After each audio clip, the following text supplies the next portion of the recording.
Hello, you're with Lachlan Watt, and music is my life.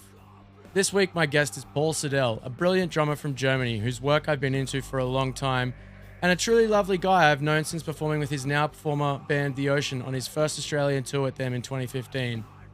I spent a fair bit of time with Paul when I toured The Ocean last year, and I'm now happy to be able to call him my friend. As you're about to hear us get into, The Ocean is one of my all-time favourite bands and one that I have a particularly long and entwined history with. The music hooked me in from a young age with their incredibly deep and thoughtful post-metal, which has typically always been the vision and output of just one man, guitarist, composer, lyricist, manager, and all-around mastermind Robin Stapps.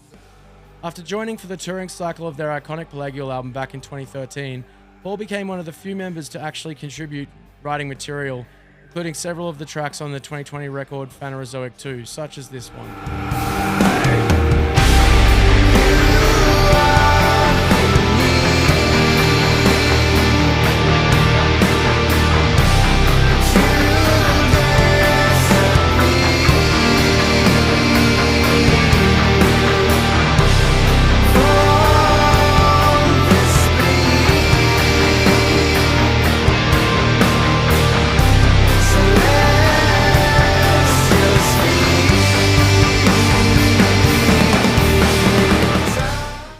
But before The Ocean, Paul played for a metalcore band called War from a Harlot's Mouth, and back in 2009, I was really into their second record, In Shoals.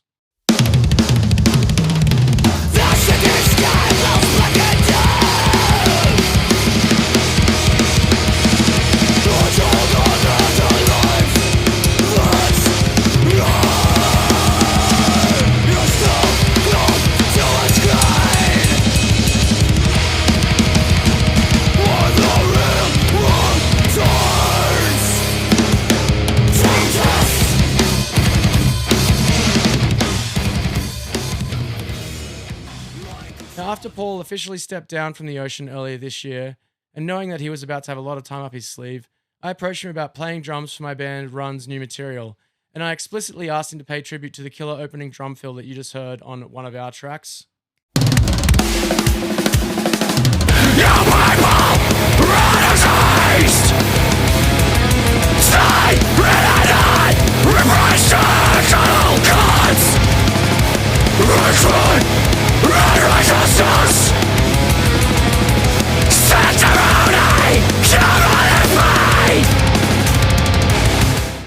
Anyway, it's time to get into all of that and more. My name is Lachlan Watt, music is my life, and now I give you my conversation with Paul Seidel. Cheers.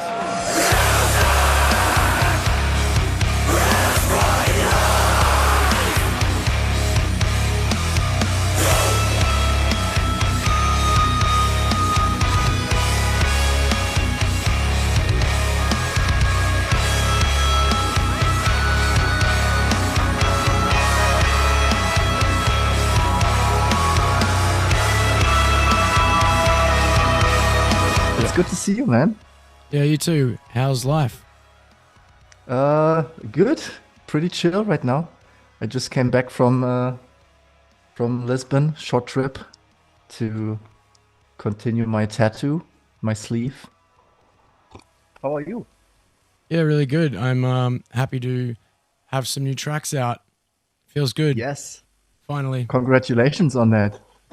Yeah, thanks, man. Thanks for being a part of it. Is it your first session job in a little while? Yeah, actually, yeah. I don't even remember the last one I did. It's been a while. I used to do that a bit more often, but it got a bit tricky with all the touring and giving lessons in between and stuff. I didn't really have much energy and time to do different sessions.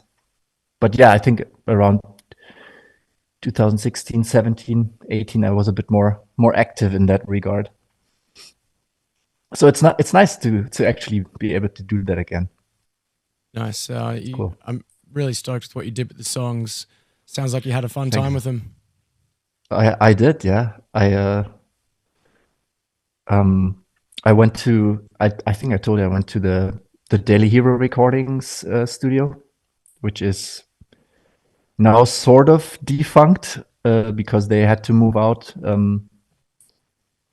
because the rent was raised and they didn't really want to pay as much anymore. So This was sort of I was actually there 2 days before they had to move out. So this was the last opportunity for me to work in that specific room, where we also recorded a bunch of War from a Harlot's Mouth stuff and some Nightmare stuff as well, some Ocean stuff as well. So So it's yeah. got a bit of history for you. Yeah, exactly. This was the last recording in that room for me, basically. I did want to mention War from a Harlot's Mouth, just because of that You did fill. not, or you did? No, I did want to, just because that fill at the start of In Shoals. I've always loved that fill, and I gave that to you as a reference for like how you could kick off Ash, and then you like you did like that, but just like turbocharged, and Exactly, yeah. the timing of it all like is just chaotic. And when you first sent the files over, I was like, oh fuck, I kind of felt bad for our drummer having to learn it. And Yeah. Who are you playing live with, actually? got a guy called Daniel Van Twest who's been playing Yeah. drums with us for the last. He did the last tour we did last year and a couple of shows in Melbourne. Yeah, Yeah. he's going real good. He hasn't done Nice. anything like particularly big before or whatever. He used to be in this thrash metal band called Harlot that went on to Yeah. put out some records on Metal Blade, but I think he left that band before that happened. Yeah. I think I remember that name actually from a while ago. Yeah, bit of a blast from the past. But like to his Yeah. credit, he nailed the fill. And then Nice. when we started rehearsing like for these upcoming shows like the other week, it was actually the rest of us that couldn't get our heads around it. Yeah. Just like because it's like what, like a 5/4 and then it's like a 4/4 or something. Like the timing is strange. Yeah, the accentuation is a bit off, sort of. Yeah. Yeah, so Yeah, so I'm happy you like it. yeah, so he had it nailed, but we're like none of us could get like we're all just like too sloppy with all coming in together, so we actually had to get him to dumb it down. So like he does the little fill like you do, like the brrr, and then it's like turns into like something that you can actually count in 4 Yeah. instead, just to you know keep it a bit more simple I for don't us know. live. I don't know if I should feel sorry now. Sorry, guys. No, it sounds great. I'm really happy with it. Thank you. I appreciate it.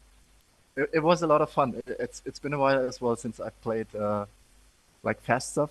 I think the last really fast recordings, apart from some of the Ocean stuff, was in 2020, when I recorded the last Nightmare album. So it was really nice to get back in that kind of beast mode, Yeah. you know, to Do you, speed it up a bit again. did you find yourself sometimes getting a little bit perhaps bored or just restless playing the sort of mid-tempo Um, slow Ocean stuff all the time? Not necessarily. I mean, there's a lot of challenging stuff regardless. You know, there's a lot of I mean, there's fast double pedal action in there and some weird stuff and some blast beats as well, but not in the consistent way that it is in Nightmare, for example, where it's basically 4 minutes fast blast. Um, I I do miss that sometimes. I mean, I'm still kind of practicing that stuff, you know, to not really lose my ability to play it. Um, but yeah, since I haven't been really touring with Nightmare as well, it has been a while since I've been active in that regard. So So is yeah. Nightmare an active band still? Oh yeah, for sure. We're actually writing new songs right now, currently, which is also it's been a while, you know. Even if we released the last album in 23, I think, or yeah, 23, and last year we did the kind of reformed version of it. Um, this was all material that's been written in 2020, so now we're getting back behind the creative wheels, sort of.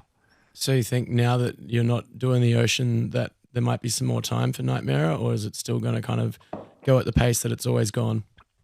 You mean in regards to touring or in general? Yeah, I guess both.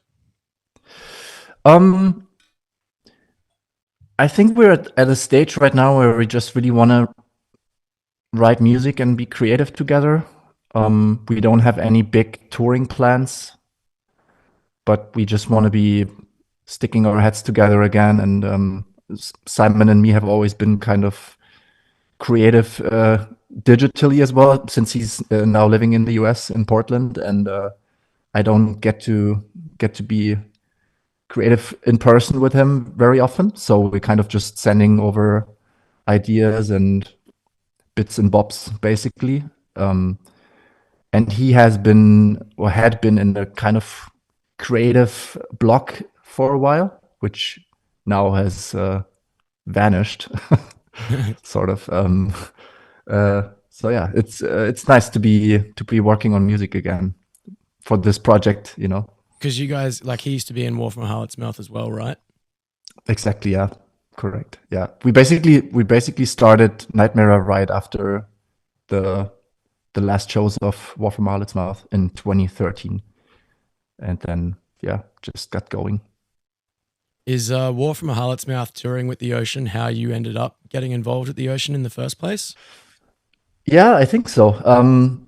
It's funny because we kind of I don't want to say steal, but we kind of stole Nico, the singer from the Ocean, because he was our former War from Harlot's Mouth singer, kind of quit the band after we had played a release show for, I think it was Transmetropolitan, actually, the first Mm. album.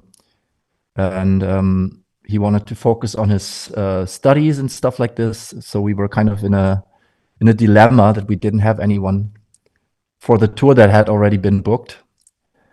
And Nico offered to fill that spot, so he had to sing 2 shows a day. And the first time we rehearsed together was on stage, basically.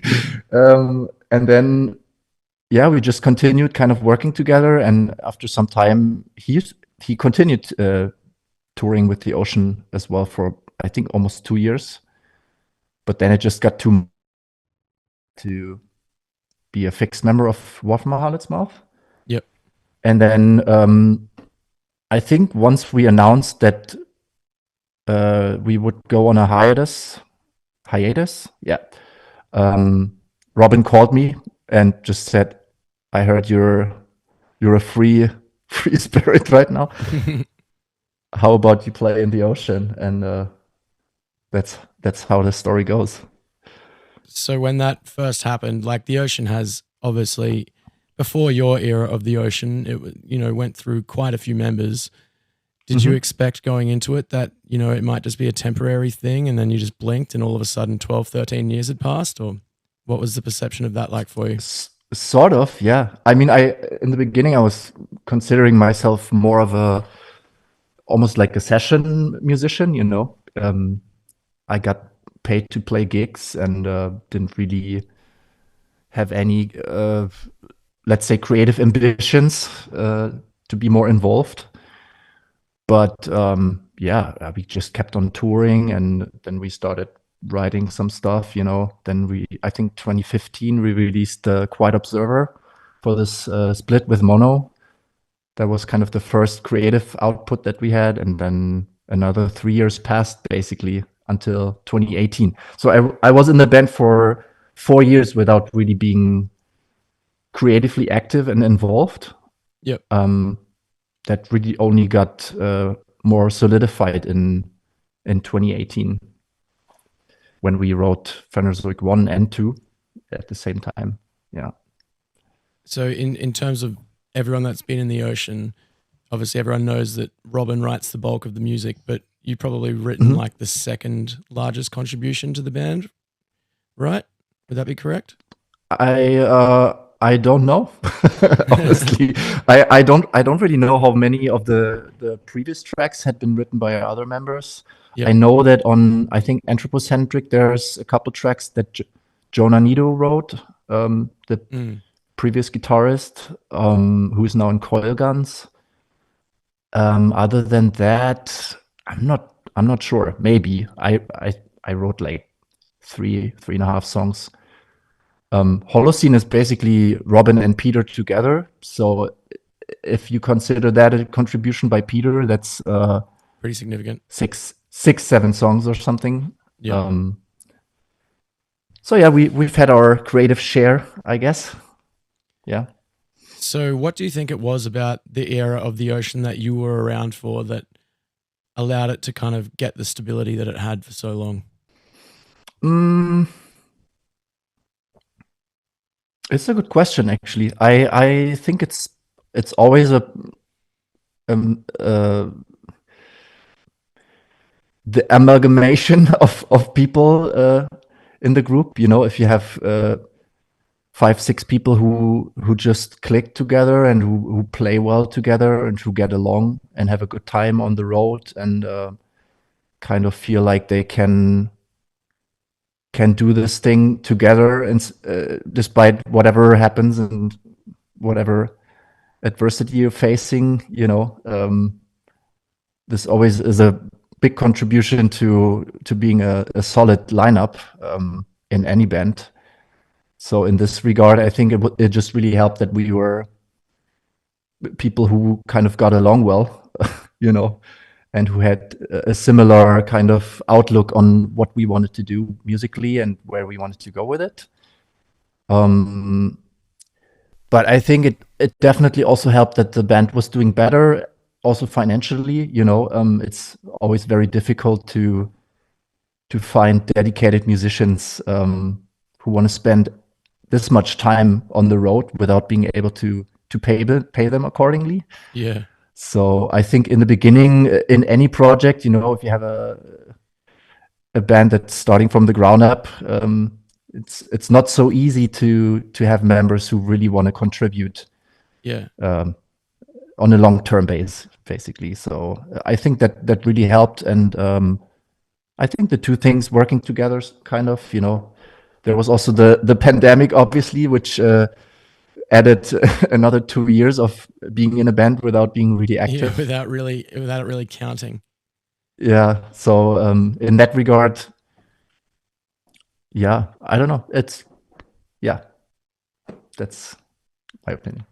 So, after all those records and adventures around the world, what led you to the point of deciding that your time in the band was up? Because it sort of seems Mhm. like it coincided with a few other people's times coming to an end.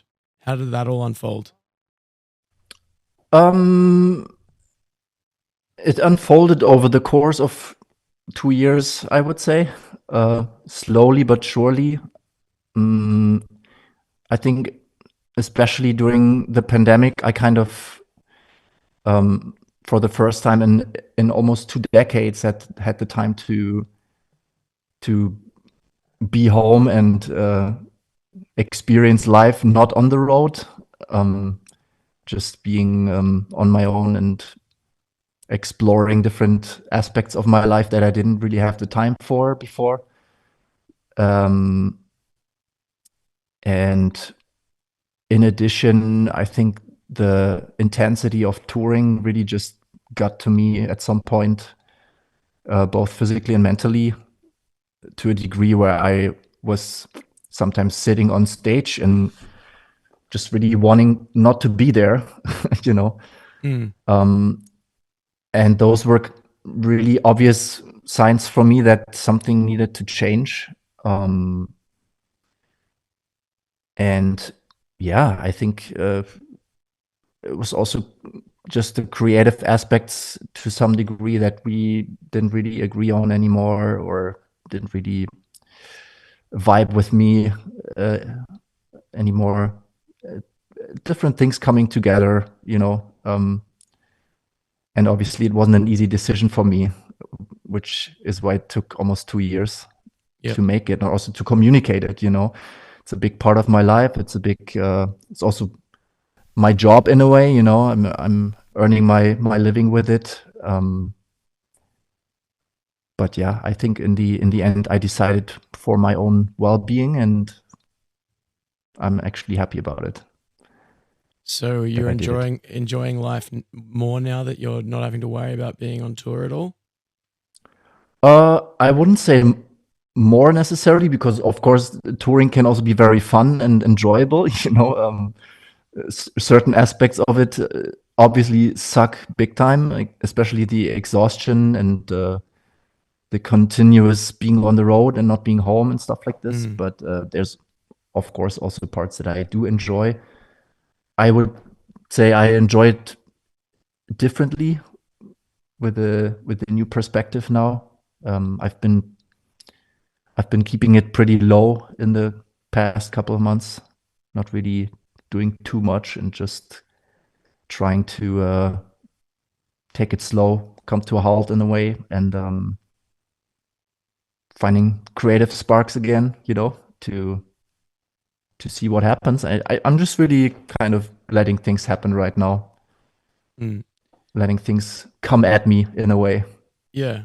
Instead of just having to stick to a rigid schedule, you can just chill for a bit and see what happens. And eventually you will Yeah. probably end up back on the road in some capacity, I imagine, when the time I is right. probably might. Yeah. I really enjoy being on tour, but yeah, I don't have to play 150 shows a year Mm. to enjoy touring. Yeah, it's a thin line somehow because on one hand you're kind of, especially nowadays with the streaming disaster, I would say, and bands not really being able to generate much money with physical releases anymore. You're kind of forced on the road to make a living because that's where most of the money is nowadays. Yep. Um, but then, you can't really you can't really do that 365 days a year. Otherwise, you're just gonna drop dead after 2 years. So Well, yeah, it's difficult. the ocean gave it a red hot go. You guys toured really bloody hard for a long time. Oh yeah, for sure. Yeah, we've been everywhere for, especially after the pandemic when it was possible to tour again. We just went full on. Let's go, because we just didn't know how long it would last. We kind of played a handful shows. I think it was in 2021 when there was sort of hopes that things would kind of slow down and go back to normal. And we played some, I think, 2 or 3 shows with people wearing masks and, just a very distant kind of feeling. And then they shut it down again. So they kind of gave us a little treat, and then took it away again. So in that regard, we were just really hungry to get back on the road again. And then really went full on, just took every opportunity. And people also were really hungry for shows again. So Yep. it felt like a good solution somehow. So, like, it seems like Robin's kind of always made a point of taking the ocean to just about every corner of the Hmm. earth, playing in some really crazy places that a lot of bands don't usually go to. What sort of stands out to you as like the most wild country that you experience because of the ocean? Um, I, I, I mean, for me, the whole we did a Siberian Traps tour in 2019, um, where we went to Belarusia and Georgia and Armenia, and then did, I think, 2 or 3 weeks of touring in Russia, and from the east to the furthest part in the west in Vladivostok, with weird train rides and just brutal conditions sometimes. Mm, But yeah, we also went to Kazakhstan, for example. We played 3 shows there. One of them in I think we played in front of 9 people or something because there was just no scene at all. mm. But just being in these places was very rewarding and humbling in a way, just to see the different societies as well and the countrysides and yeah. And this and also South America was really really nice. We did a couple shows in Chile, in Brazil, in Argentina. We went to Mexico. We went to Ecuador, Colombia. Yeah, I think Ecuador was actually one of my favorites because we had a couple of off days there as well. 2 or 3 off days. We went on top of a volcano and into the rainforest, and it was really nice. Yeah. Nice. Yeah, I've done all sorts of touring in my life, as I'm sure you know, like the big European festivals and then like the big bandwagon in the US playing headline shows every night. But I still think like the Yeah. most valuable and rewarding touring I've ever done is the DIY tour I did in Asia, which was my first Yeah. international tour. And then also did some touring in India once, which was a real eye opener.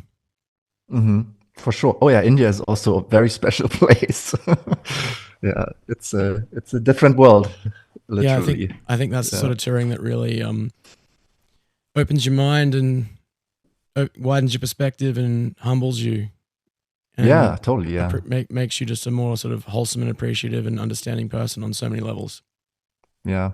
I think, in Europe, when you kind of do your first European tour, it's always humbling already because there's just so many different countries within a very short distance in a way, Mm, where people speak different languages and have different cultures and um, different food and stuff. So you kind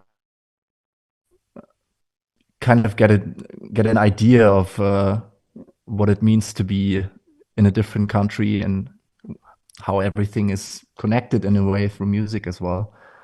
But then if you go, like you said, to India, which is just a completely different vibe, much much fuller. There's so many more people there, like 1 billion people mm. compared to 80 million in Germany. It's just a different level of chaos and intensity that you can't really find anywhere else. So yeah,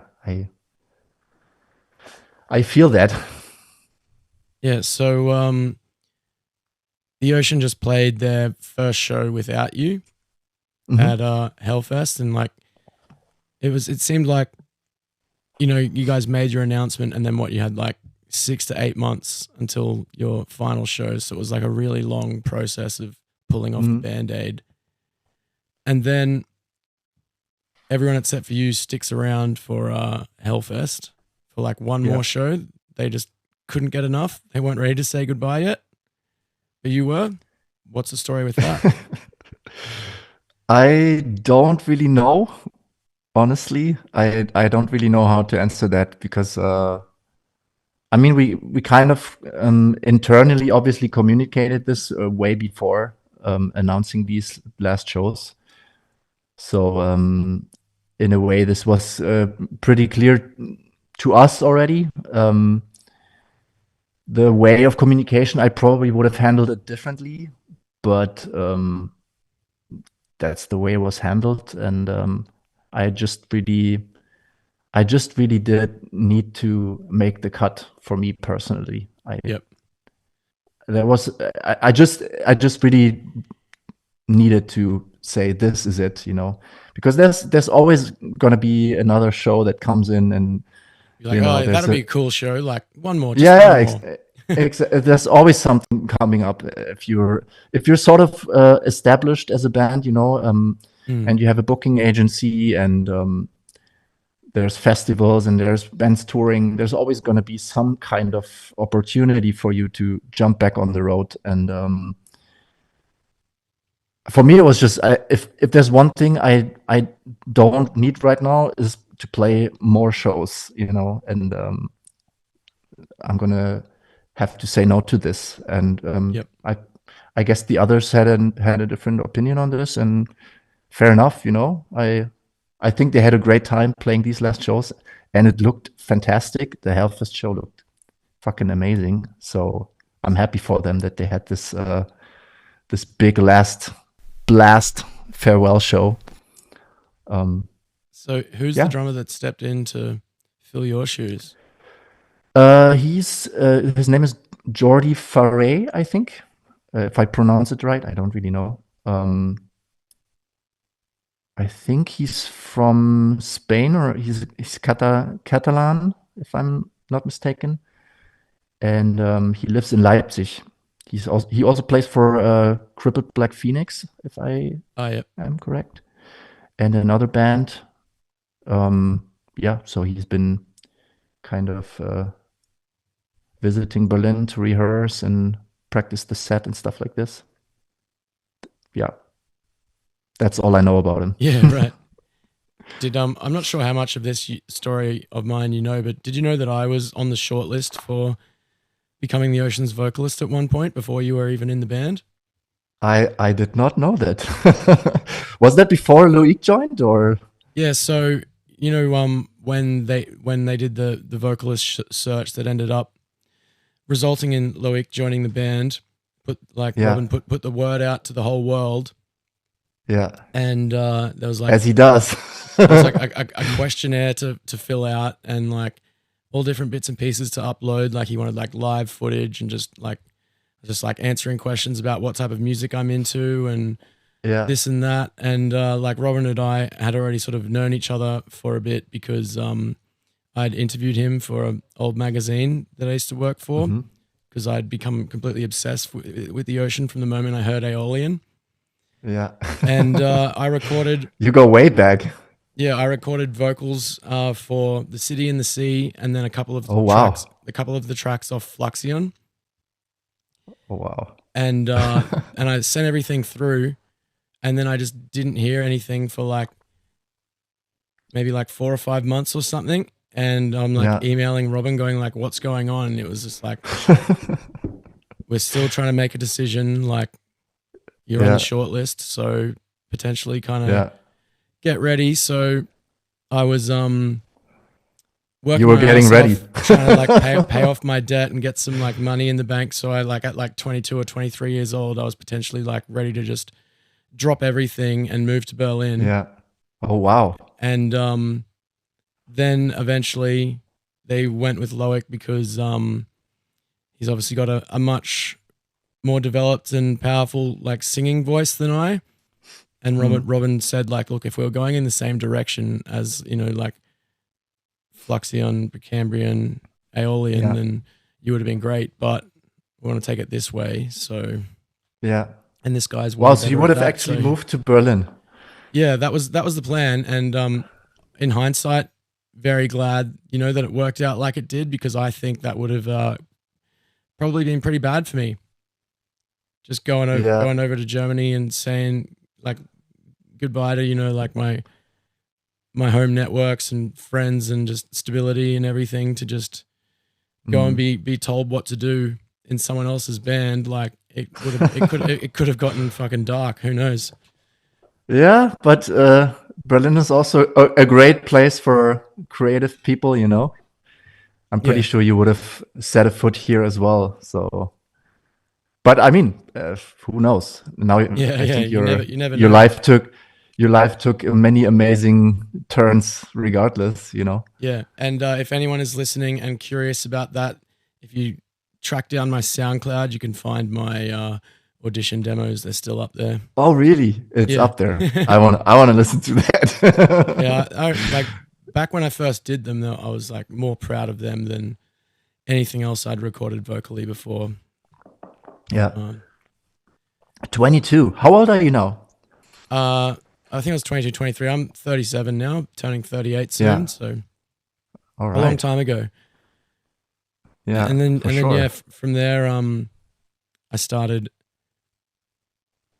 talking to Robin about getting the ocean to Australia, Yeah. and the first attempt at doing that fell through because just the production demands that he had were just like Yeah. this is going to be like absolutely ridiculous sums of money. What production demands? I don't know what you mean. Yeah, and it was just like, and you know, like I was a DIY promoter, and Yeah. I got one of my mates who was like a professional lighting guy to kind of have a look at the requirements, and he's like, this is going to be like Yeah. thousands of dollars a night. Like this Yeah. is completely insane. you should not be doing this. And I'm like, Well, you gotta keep the quality up, right? yeah. So I was like, Somehow. hey, Robin, how about, we just hire like a lighting guy to use house lights and just hire one or two things. And it was like Mm, nope, like this is where the band is at now. We have to have it this way or the tour can't happen. And I'm like, well, sorry, tour's not happening. yeah. And then the band ended up coming a couple of years later with a promoter who ended up ripping them off, and they played with house lights every night. And it was just Yeah. like, you could have done it. Ah, yeah, I remember that story. Yeah, true. It was funny. Well, My old local band, Nuclear Summer, ended up getting paid more money to support on a couple of those shows than the Ocean ended up getting for like the entire tour, and the Ocean had paid for their flights. So it was all a big clusterfuck. yeah. Luckily, things have evolved a little bit since Yeah. then. But You it was know. so, with all that in mind, it was very, very satisfying for me to be able to bring you guys out here last year and do it Yeah, for properly sure. with the full production Yeah, and it was a actually great tour. nail it this It was a time. great one. Yeah, Yeah. thanks for having us. Yeah, no, it was good. It was a real like leveling up moment for me. Mm, Just being able to be like, okay, I actually can facilitate shows with proper production yeah. and cool shit Did like you the Ocean did does. you uh, did you plan from the beginning that you would be on the road with us, or Um, was that as kind of a spontaneous decision? I can't remember exactly, but I know that uh, Robin wanted someone to do merch, and we needed someone to drive Cave In, and I was kind of just looking for ways Yeah, to make the budget make more sense. yeah. And yeah, I guess I kind of just really wanted to meet Nate Newton, and I was like, all right, I'm coming on tour. Yeah, this guy's on the tour. I'm coming. Mm. Understandable. Yeah, it was a good run for sure. I think we also did New Zealand, right? Yeah, Yeah, I think you did that before. we did that before, and before that we did Southeast Asia and China. So it was an interesting summer for sure. And afterwards we went to Dubai actually to play one more show, and Istanbul. Do Yeah. you have a favorite show that you remember from that tour? Um, to be honest, no, I don't. I just always it's difficult for me.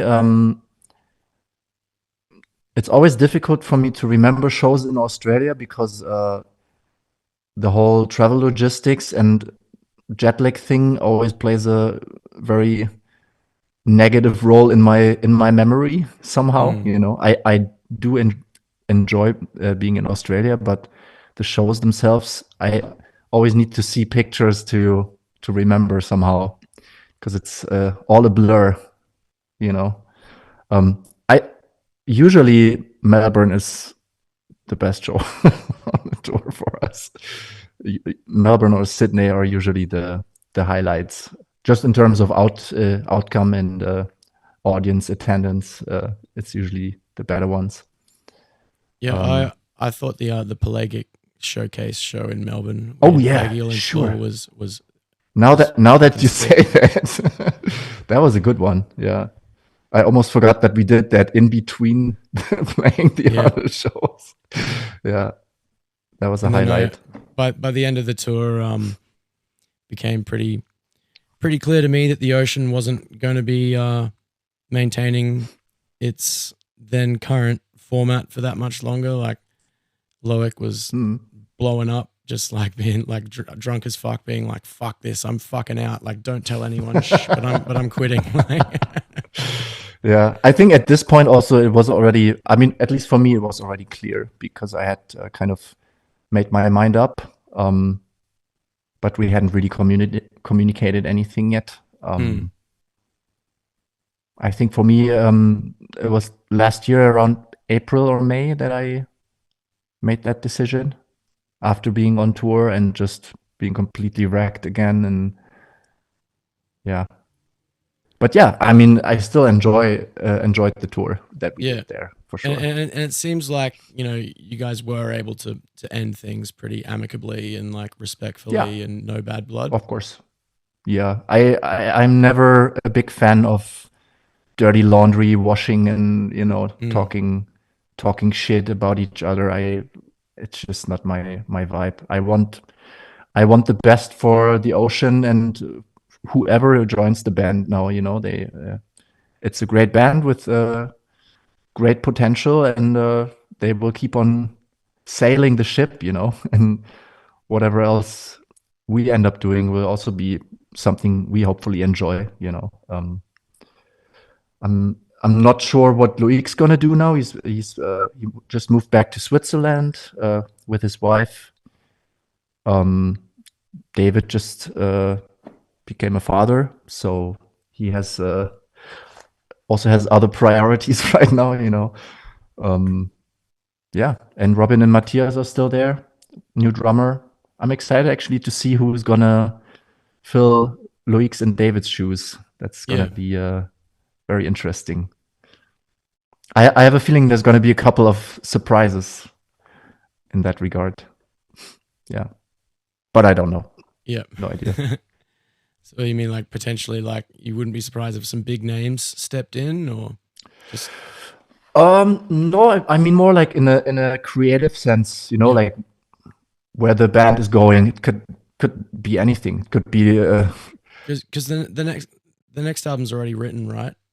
But like after that, it could turn into something else. You mean? I I have a feeling that Robin is also a bit more open-minded in terms of collaborating with other people. So I could imagine just different songs with different people, Yep. different kind of creative approach to how to write music with others. But that's just my opinion, my idea of what could happen. I'm pretty sure it's gonna get a bit heavier again because Holocene was relatively smooth and I don't know, yeah, easier to listen to, I guess. Yeah. Well, the ocean was always a massive influence and just like I guess a big part of the mood board for me when I was figuring out what Run was and what it was Yeah, going to sound like and what it was going to look like. And I guess I can pretty much credit the ocean almost like 100% for the inspiration for me to kind of get so in depth with the visuals and the hmm packaging and all that sort of stuff and just actually trying to make something different and all these multiple kind of layers of meaning to the art and stuff like yeah, for sure. um It's fun. yeah. It is a lot of fun. I really, I mean, I've always been involved in the creative process as well, also in terms of artwork and layouting, because I did a lot of layout stuff for Wolf from Harlot's Mouth as well, and Pelagic stuff, like Pelagic Records, visual identity sort of as well. Um, but yeah, working from scratch until having a final product as well is really is I do understand why Robin is so passionate about it because Mm, it is a lot of fun to yeah. create something out of nothing in a way. I almost enjoy the process of the physical product and the visuals as much as I do the process of the collaborating on the music. Yeah, I think it just plays into the whole bubble of what releasing music comes with, sort of. I mean, of course, there's many more aspects to it, but Yeah. those two creative parts are really integral to how you present yourself as a band as well. And I really miss I don't know if miss is the right word, but like it just really seems like there isn't as many records coming out these days that have that level of depth and consideration to them. Mm, But like I just got sent an advanced copy of the new We Lost the Sea album hmm recently, and like it I can't remember the last time I got like an advanced copy of an album that actually had like a PDF. with it, with all the Hmm. artwork, because the artwork is that big of an important piece to like the whole thing. And Oh it's yeah, just for like, sure. Especially for this band. Yeah, yeah, they're very. I don't want to say adamant, but this is like if you see a cover of We Lost the Sea, then you know it's this band. You know, you kind yeah, of. I mean, that's how I remember being in music stores as well back in the day. Just kind of scroll through the CDs and then you see a sick cover and you're like, holy shit, what is this? I have to listen to this, and then you check it out. So in a way, it it's how people identify with you as well as a band and or the merch as well. I just think there's a lot of, especially now with all this AI stuff. There's a lot of dilution kind of in the artwork world. The illustrators are kind of being pushed aside. People who mm, work for music and with music, and they just push a button and then you have an artwork basically. Um, this is kind of, yeah, it's a completely different topic, but I think you yeah, know what I'm getting at. It just kind of takes away the fun as well of creating something, being a creative person. yeah. It's not so much fun collaborating with a machine. I think it can be, if you know how to make it a creative process, but if Mm, all there is asking a machine to use artwork styles from some other artist, like let's say I want to have a I don't know, Van Gogh painting, and then you click the button and then you have it, and I don't know, it's just why why even be creative? do you use any sort of AI tools for anything in your life? I do use it because I do use ChatGPT sometimes for structuring my my daily life and kind of writing schedules and organizing myself. Because well, I'm neurodivergent and some things are less easy for me than others. So I use it as a helpful tool in my structuring my life basically.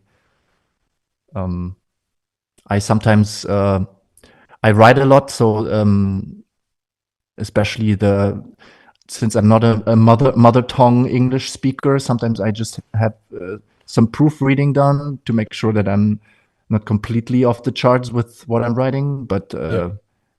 I don't let it write for me. I don't want it to replace my thinking.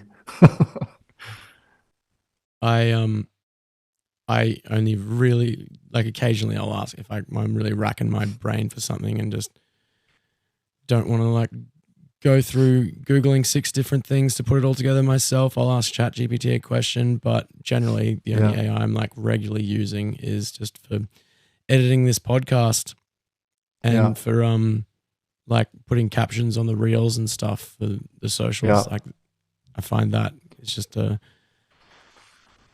real time saver. I just like It is. Yeah, pure kind of utility and not really like taking away any of the creativity or anything. Or like I guess it's yeah, potentially putting like a video editor out of a job, but I couldn't afford yeah, that for anyway. sure. So Yeah. whatever. Yeah, the idea that AI can help us live a more relaxed life with less labor, um, I find that very intriguing. But to replace the human aspects of what it means to be a human being, like being a creative or having thoughts about things, I think this is a very slippery slope. If you replace that by a machine, then you're just an empty shell in the end, being guided by external input. I don't think that's something we should strive for as a species. I'll take a take a page from your book and keep it classy by not naming any names, but like I've seen, just some like cover art and like tour posters and shit lately that are just like Mm, quite clearly AI from like yeah, bands, and it's just depressing. it is. Yeah. Um, I find it specifically questionable from bands when they use it for artworks, because if you turn it around, if somebody would create your song, you Yeah. would be furious about it. If if some band put out a the ocean track made with AI, people would be like, "What is this?" Mm. Robin would probably freak out. Nobody wants that. You want to have that aspect of your band be yourself, and just as much as any creative artwork person would want that to be the job that they do, and not some machine. But yeah, I think people disagree on this, so the answer to our questions will lie in the future. Mm. I wanted to just go back into the past quickly and pick up on a thread when you were talking about going through and artwork standing out to you and you checking out a band or whatever because of that. Like, I'm interested to know, what were the first kind of handful of bands that brought you into this world? Um, well, I started 2000 in the early 2000s with new metal. You know, I think Like one of like the most of us in our age group. yeah, for sure. I remember I went to a friend's place in Berlin. I was super into hip hop back then. Like German hip hop was really famous back then. I had already been through my techno and trance and electro period, sort of. The whole Love Parade stuff in Berlin. And then I was into hip hop because all my friends were into hip hop as well. Um, and he put on, I think it was the Significant Other Limp Bizkit album with the with the Yeah, yeah. graffiti bass cap kind of cover, which I found fucking incredible. And I thought it was the hip hop album, and then he turned on the music. I was just, holy shit, this is fucking aggressive. What is going on here? I never really had any direct contact with heavy music because it was not really part of my upbringing. Um, and this took me by surprise, And then yeah, I just went on from there, listening to Korn, obviously, and all the names you can name in that genre.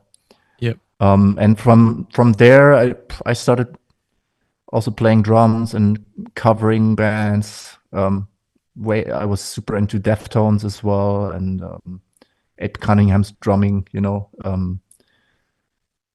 And then I met Simon from War from Harlots Mouth at some point as well.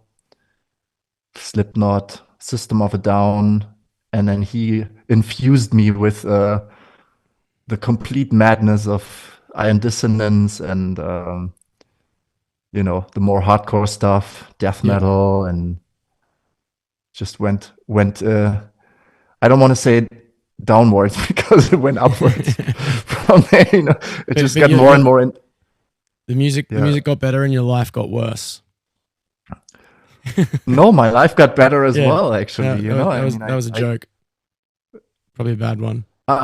no, I'm not always getting jokes. Yeah. But yeah, I started touring, playing shows and being on the road, and now you're talking to me, Mm. basically. Yeah, but I do remember the time when we had a huge music store in the middle of Berlin City called Saturn. Um, and I used to go there all the time because they had these listening spots where you can just put on headphones and put on whichever CD you want to listen to. So I would just check out all the CDs, pick the covers I liked. I once tried stealing a CD, Chimera, the absolution of power, I think. The impossibility of reason. Possibility of reason, yeah. I think it was this one. And I got caught stealing it, so I was Oh, banned bad from the boy. CD store. I I was a bad boy. I had a Chimera shirt from that album that on the back it said "I hate everyone," Yes, and I saw I them. I saw them live with Soulfly and oh fuck, who else was there? It was Soulfly, some other weird mix. I went to Dresden for that. Anyway, you were saying? Sorry. I yeah, I wore my "I hate everyone" shirt to high school one day on like a free dress day where we didn't have to wear our uniforms, and I just thought I was like the baddest motherfucker ever. And then for my 16th birthday, I flew to Melbourne to see them play with In Flames, and it was Oh man, life nice. changing. Yeah, I can imagine. I always wonder how much liberating it is if you finish school and you can wear whatever the fuck you want. Did that really did that have an impact on how you dress, or um, I don't know, because in Germany we don't have to you wear don't have school uniforms, uniforms, you know. No, right? we can just wear whatever we want, you know. I can go to school and wear a kill everyone shirt, you know. Obviously my teacher might not like that, but I'm not forbidden to do so.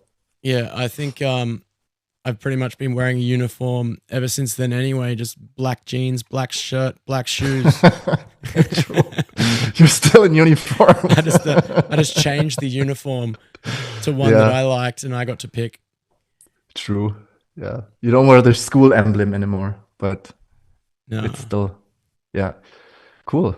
Yeah, the Chimera was a massive album for me as well. Good drumming as well. yeah, I also like watching these DVDs back then, you know, like now you can just have everything in one click and you just watch everything. But we used to really like salivate over the the Slipknot DVD or like Chimera studio videos and stuff like this. You know, we used to meet up at our friend's house and just, especially the Slipknot DVD where you could switch through the different camera yeah. angles, and That was I so think that's cool. I got that that. was yeah. I don't think anyone has ever done anything this cool since, in terms of like live video. You know. Yeah, like I think by the time the Ocean DVD came along, Hmm. it was like kind of irrelevant because YouTube was already rocking and rolling, and I think my copy of the Hmm. Ocean DVD box set thing is still sealed. I don't think I've Oh even yeah, opened it. I think I watched it, but only after I joined the band. Yeah, Yeah, I was already into the Pelagial stuff. You know, I remember watching Pelagial being played live in Berlin, knowing that I will join the band, which was kind of fun as well. And then I watched the DVD. mm. Yeah. So what do you have lined up for yourself in terms of music, creativity, performance, otherwise in the coming months? You got much on your schedule? Um, I don't have a very full schedule right now. I just have a very I have an idea of what I want to do. You know, as I said, we're writing stuff for Nightmare now. I think we want to release some kind of EP later this year. Just a couple of tracks with some contemporary Nightmare stuff. I just went to Peter's place to write some fan music for my project Fan, and I'm gonna be at my friend Jan's place soon to be creative again. No idea where this is going. And other than that, there's not really much on the horizon, which is kind of nice as well. You know, Mm. I don't have any tours scheduled. I don't know. Whoever approaches me and wants me to record drums is welcome as well. You know, I'm always up for stuff like this. I just did a Paul Gilbert gig actually in May, which was fun. Just a one-off kind of with lots of preparation. So I'm kind of available to do things, but I'm not forcing it. Yep. You know, which is a very liberating feeling. So you think you'd be down to keep collaborating and do some tracks for a Run album? Sure, man. Of course, it's fun to play and fun to listen to as well. So I'm up for it. Cool. I've been thinking about sort of how to approach it, and obviously just, you know, having the financial burden of like an album all arrive at once is just like, you're like, oh shit, where am I going to get like $10,000, $15,000, $20,000 from for all sure. of a sudden to just I think do people everything right now? people underestimate how much money goes into an album actually. Yeah. Yeah. But I was thinking about kind of doing it in chunks, Mm-hmm. and I was just curious to know what you might think about this approach. I guess we're kind of hashing it out in real time in public here, so Yeah. I don't know, whatever. But like, I had this idea of, you know, like doing 3 or 4 tracks at a time, Mm-hmm. and then maybe like releasing one as a single just to kind of keep the ball rolling, and just doing that like 3-4 times. Mm-hmm. I guess maybe what depends how many we do each time, but I think I want to have like current plan I think is a 12 track is what I've got mapped out. So I guess it would be maybe three sessions doing 3 songs a time. Yeah. I mean, it depends on where you want to go with it, you know. Yeah. Whatever concept you have in mind, or whatever ideas you have musically speaking as well. If it's all supposed to be a bit different, or if it's some kind of dramatic change in the dynamics or stuff like this, you know. Yeah, I can't remember if I showed you the concept or not, but kind of got this. I think you sent me some sketches. This some sort of scribbles. idea about going sort of out, starting from like the sun, and then going out through the planets and all the different elements of the solar system, and then each layer has all these other different corresponding elements that kind of lock in, and those are going to be the I guess the guides to write towards. And somebody, sorry if I interrupt, somebody was always asking when the Ocean are releasing Space Palatial. So this reminds me of this guy a little bit, actually. Yeah, I like the idea. But someone was like, I've talked about it with a couple of people, and they were just like, well, what are you going to do about drums? You're just, because then you're just like, they're all going to, if you're going to do it like in different sessions, it's all going to sound different. And it sort of got me thinking that, like, I mean, like, why is that? Like, it's only really metal and hardcore, right? Where everyone has this mindset where it's all got to be, everything for the whole record's kind of got to be on the same sort of setting, of like the same drum kit.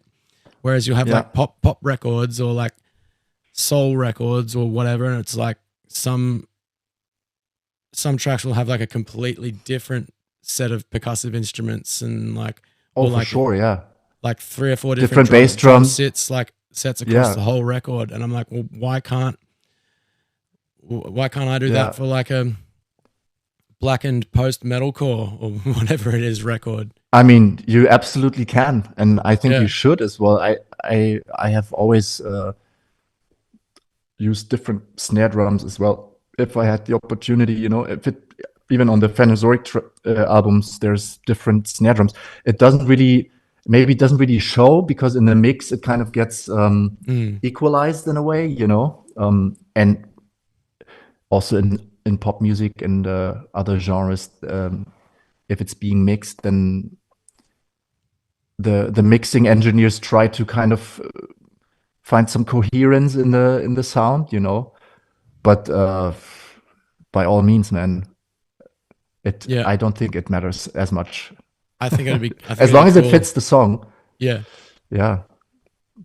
Yeah, because I agree. At this stage, I got like, I think three guys, maybe 4 guys, kind of on board to like write a bunch of different songs for it, and Hmm. so it'll kind of be like could probably record like each contributor's like block together because some of them will have to like Yeah, fly in to Melbourne, and it'll just be like, all right, yeah, we'll bang these tracks out, and I guess we can kind of just go back and forth with basic program drums and see what you think with for any sure. kind Yeah, of I think it's hook, always a hook ideas, yeah. so you don't get locked into having to play it a certain way if you think it might work better another way. I don't know. Yeah, I like I said, I work with Simon this way as well. You know, for me, it's always also nice to. It's a different creative process somehow to program drums, Mm. but it can also be nicely challenging. You know, to make sure that you program stuff that is maybe you haven't played it like this before. You know, you can try out different approaches and see if it fits the music better. And you don't have it recorded yet. You know, it's kind of you can still edit and delete things the way you want before you kind of glue it into a recording.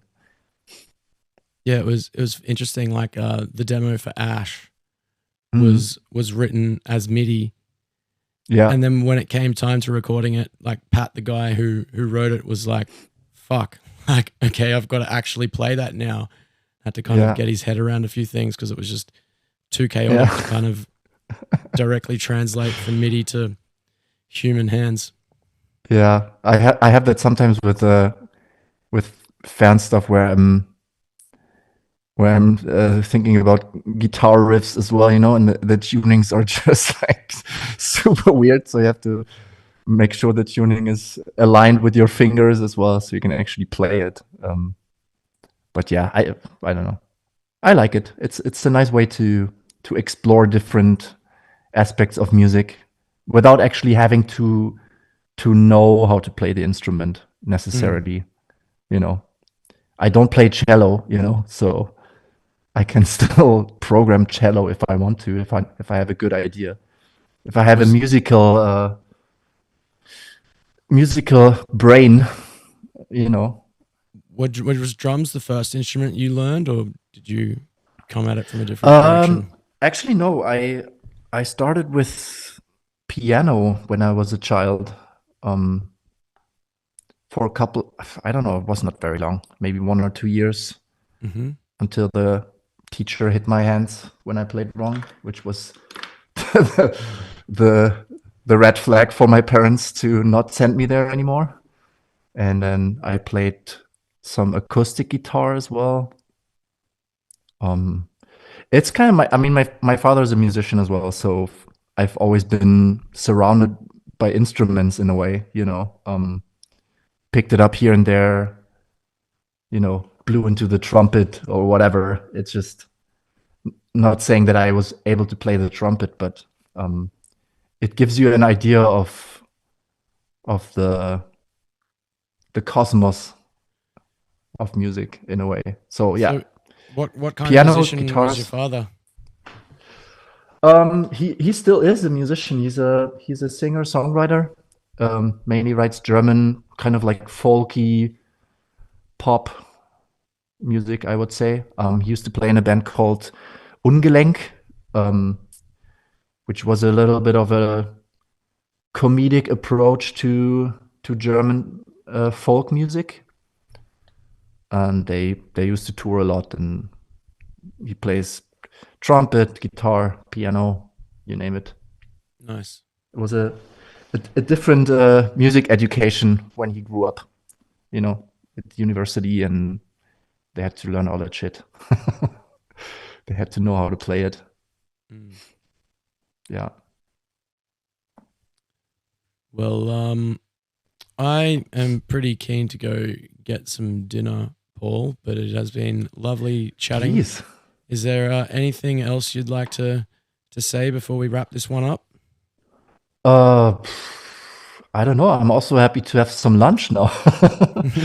It's yeah. No, I'm happy you invited me into your little podcast, and to join you in the Run project.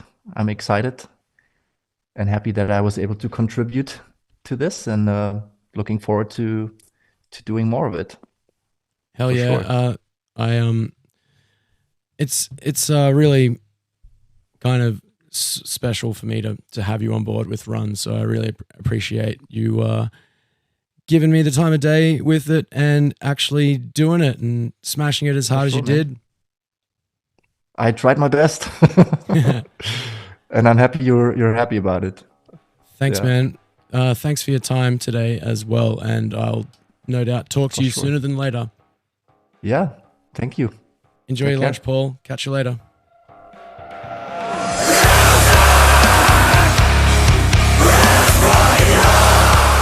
Thanks for listening to Music Is My Life. This podcast is self-produced by me, Lachlan Watt. I'd like to thank Audio-Technica Australia for providing the high-quality equipment that has made this possible, as well as Patrick Galvin at Hollowbone Studio for the design. The killer theme music that you are currently hearing was written by the legends TJ Cowgill and Sam Saljuki. Catch you in the next episode.